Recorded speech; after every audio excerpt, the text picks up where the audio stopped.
Hello, thrifters and pickers. I'm Denise and welcome back to the channel. And today I am beyond excited because I recently found something on Facebook Marketplace that I think is a real gem. The seller's only asking $30 for this, and if it's what I think it is, this is going to be my best day thrifting in a long time.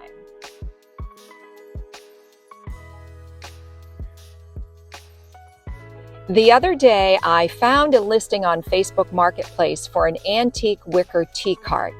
Caught my eye right away. It has the look, it's in great condition, but I don't think that this is just any tea cart. I think that this is pretty special, and I also think it's very valuable. So I'm headed to Jamestown, Rhode Island, a very old, wealthy New England coastal town, which is a great place to find a great deal.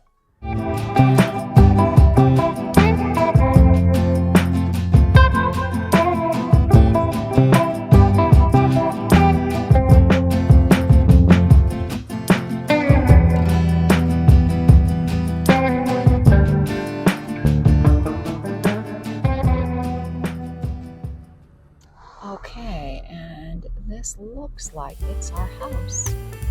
Right here, we'll pick it up.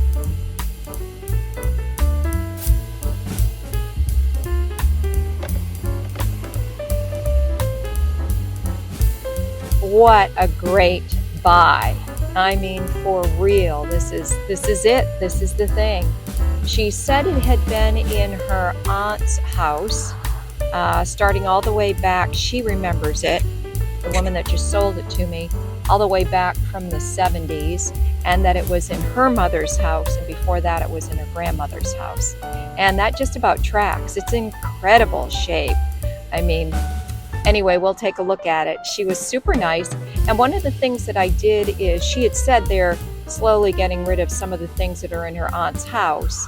And so I left my number with her and just told her to give me a call. I was honest with her and said that I have an Etsy store, and she didn't seem bothered by that, knowing that I was going to make a profit off this. So that's the thing. We don't want to be tricking people out of their things. I like to be honest with people and tell them, you know, I might keep this for myself, but I might put it on my Etsy store too. And we're in the studio now after coming back from Jamestown, and what a gorgeous, gorgeous place.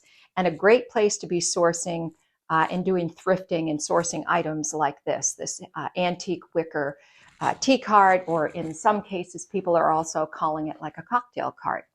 So before we list this, we're going to do an appraisal all our own. We're going to go over this with a fine-tooth comb. And one of the best ways I know to do this is to start looking underneath. That will really tell you a lot about a piece. And then we'll also do some top-down looking. But right now, we're going to get started, and we're going to go over this with a fine-tooth comb. All right, so we're going to start down here on the wheels.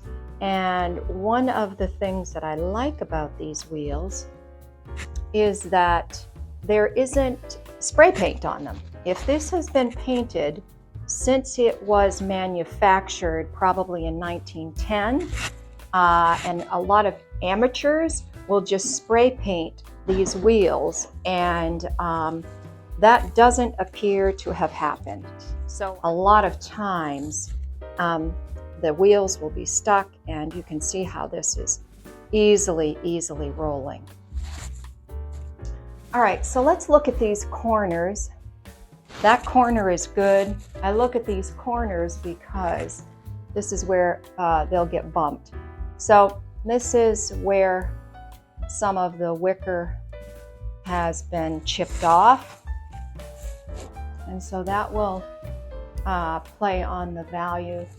See how that's supposed to look right there? There's also a piece of the wicker that is missing right there.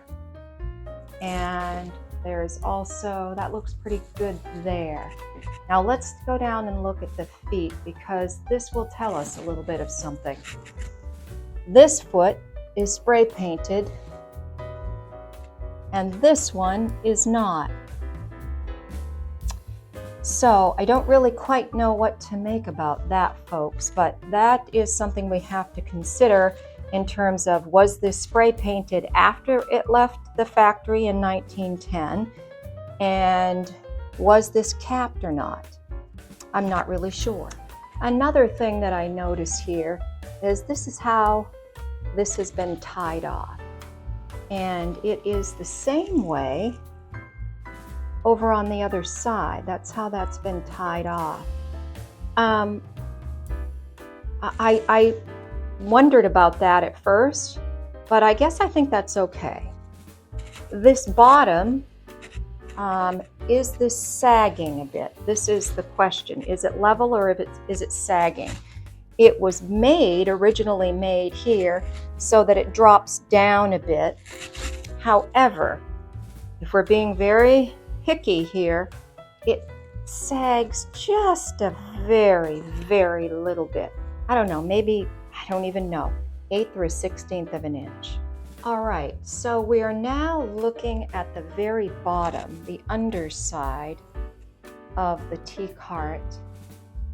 And we can see here, there's some breaks. There's 1, 2, 3. That one's affecting the front. And so it does get brittle. You can see down here, these are pretty stable. And this is actually wood here. This is wood on the back side of this. And so we're going to take a look at these breaks, right? That's a break in the wicker.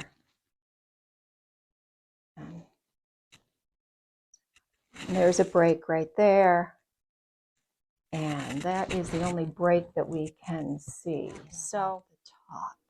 So you can actually remove this and serve it. Use it as service. You know, you could take it from here and then place this down on a table somewhere. Now, also,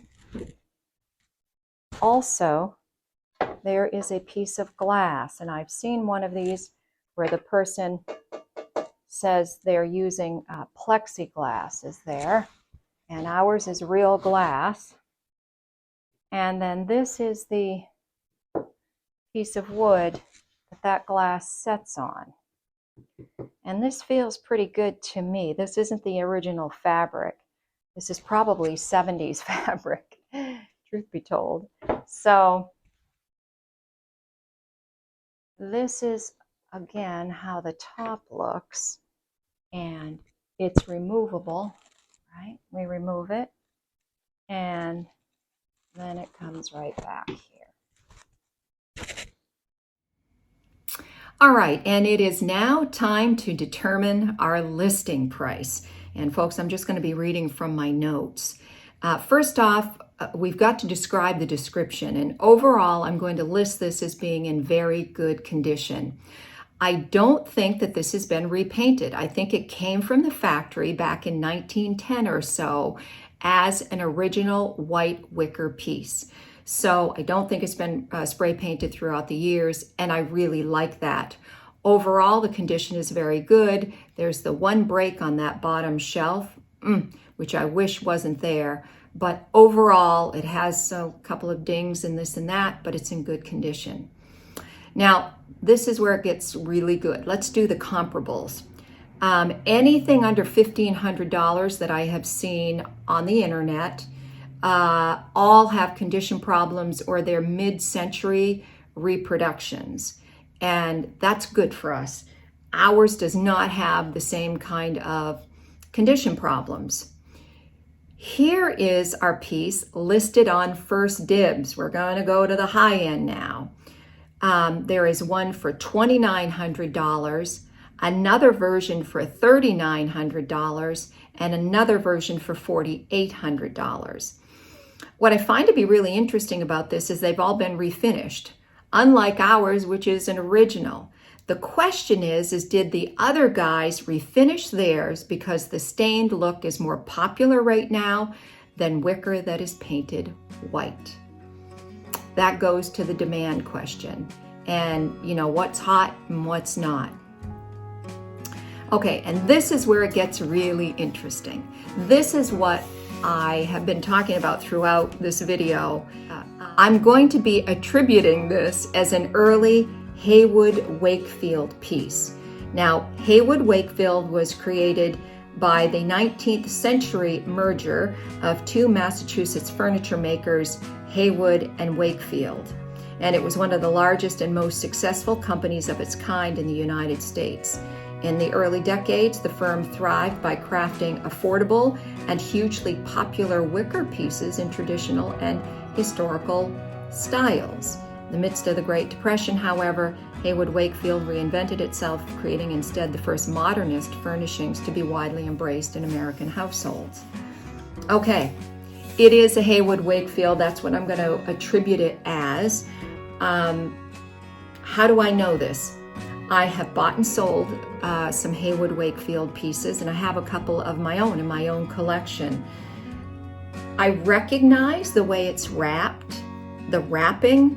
I recognize the edges, even though one of those edges has been dinged. I recognize how they wrap the edges, the use of wood along with the wicker, and it all just really looks and feels a lot like Heywood Wakefield. Heywood Wakefield actually happens to be about 20 minutes up I-95 north from me, where the factory was. So you can still find pieces around here of Heywood Wakefield, and they're very popular on the West Coast. Okay, so where does that leave us? What am I going to list it for? First off, down in the comments below, tell me what you would list it for. I'm very interested in this. I might be being too conservative. I'm going to list it at $2,500. I do not have a First Dibs account. Very hard to get one of those accounts. So I'm going to have to be using other methods to do this, or I'm going to have to get a First Dibs account, which is where the high-end antiques go. So $2,500 is what I'm going to list this for. A lot is going to be riding on how I stage this and style it and photograph it. So I'll keep you posted on that one. As always, if you would be so kind as to maybe subscribe, leave a comment, give me a little like, it sure would be appreciated. So thanks for now. Hope you enjoyed this, and I will see you next time.